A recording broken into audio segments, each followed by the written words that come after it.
There was a time when Rocky Elsom was Australia's golden boy, a rugby powerhouse, a natural leader, and the kind of athlete who could turn a game on its head. Rocky Elsom for the line! Rocky Elsom with a try for Leinster, right on full time as try number. He wasn't just a player, he was a phenomenon. With his towering frame and relentless energy, he commanded the respect of teammates, opponents and fans alike, captain of the Wallabies, European champion and a global rugby icon. But success can be a double-edged sword. Beneath the triumphs and accolades, cracks began to form, cracks that would eventually split his life wide open.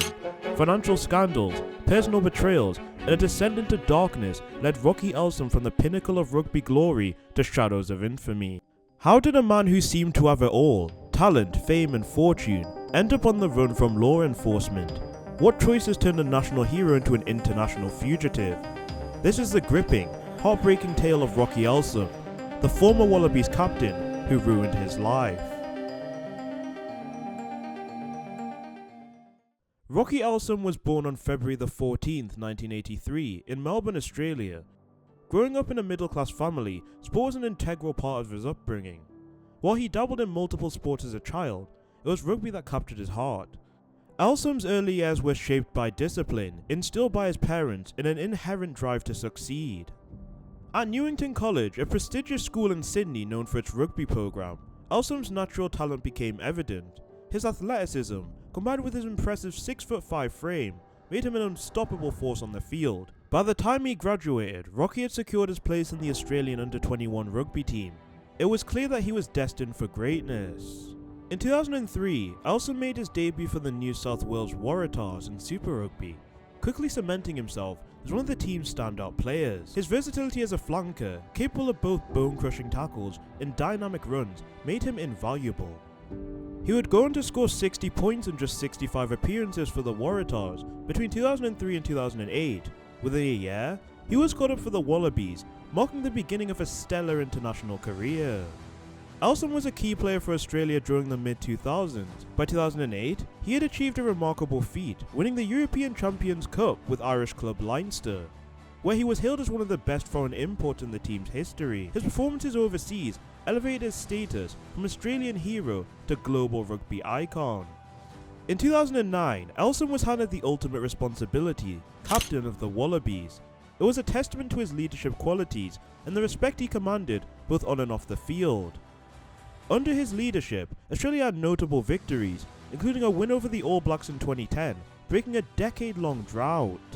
However, the pressure of leadership began to take its toll. The Wallabies struggled with inconsistency, and critics questioned Elsom's captaincy. Injuries also plagued his career, with recurring issues keeping him off the field for extended periods. As the Wallabies faltered, so too did Elsom's reputation. By 2011, he was replaced as captain, a decision that marked the beginning of the end for his professional rugby career. The following year, after making just 5 appearances when rejoining the Waratahs, he retired from international rugby, leaving behind a legacy overshadowed by unfulfilled potential. After rugby, Elsom ventured into the world of business. He invested in real estate, startups, and even dabbled in sports management. For a while, it seemed like the former captain had transitioned smoothly into the next phase of his life. But behind the scenes, Elsom's post-rugby life was far from stable. Financial mismanagement, risky ventures, and an extravagant lifestyle led to mounting debts. He reportedly borrowed large sums of money to fund his projects, some of which failed spectacularly. For instance, Elsom was a member of a consortium that took over the French Pro D2 team, RC Narbonne, after a promising start for the new owners in the 2013-14 season, which led to reports of possible investment from the Qatar Investment Fund. The club's fortunes subsided and Elsom's association with Narbonne ended, amid controversy in 2016. This included allegations of financial mismanagement, as well as complaints over Elsom's style as a manager. During the next year, Elsom was the public face of a consortium that attempted to take over the Melbourne Rebels. Yikes. By 2018, cracks in Elsom's financial empire had widened. Several lawsuits were filed against him by former business partners who alleged fraud and unpaid debts. Media reports revealed that Elsom had been involved in dubious deals, some of which bordered on illegal. While Elsom maintained his innocence, the evidence against him grew. It was reported that he had funneled money through shell companies to avoid creditors. By 2020, he was officially declared bankrupt, but the story doesn't end there. Elsom became the subject of a criminal investigation when authorities uncovered evidence of embezzlement and fraud. The former Wallabies captain, who once inspired millions, now faced the grim prospect of jail time.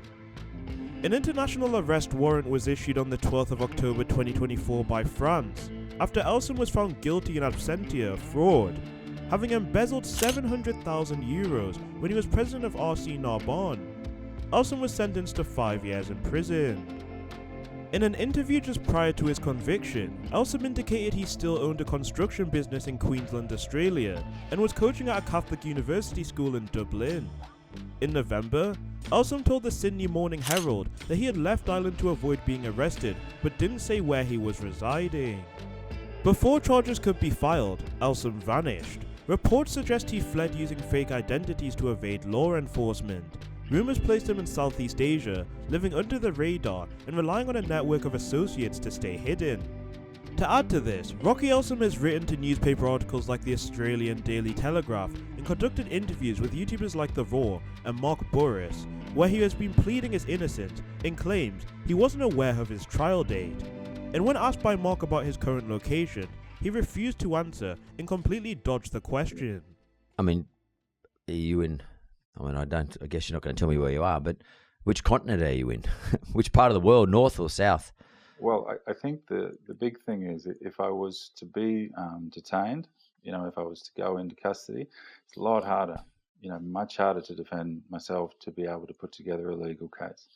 And, you don't want to necessarily publicise the fact that I am trying to avoid being detained, but it's because it makes my defence so much harder. The hunt for Rocky Elsom has turned into an international saga. Interpol issued a notice and Australian authorities continue to pursue leads. But as of now, the former Wallabies captain remains a fugitive. Rocky Elsom's life is a lesson in the perils of fame and the importance of accountability. For now, Elsom's whereabouts remain a mystery, but one question lingers: will he ever face justice? With that all said and done, it's been your boy John Talks Rugby, and if you enjoyed this video, make sure to click on screen now to find out what happened to every World Rugby Player of the Year from the 2010s. Thank you for watching, and I'll see you next time.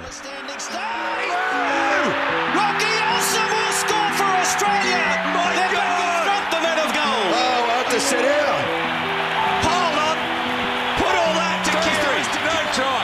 Didn't go out. Then Barnes to Ashley Cooper. He goes through. Sharp goes. I'll change the point of attack. I think I see an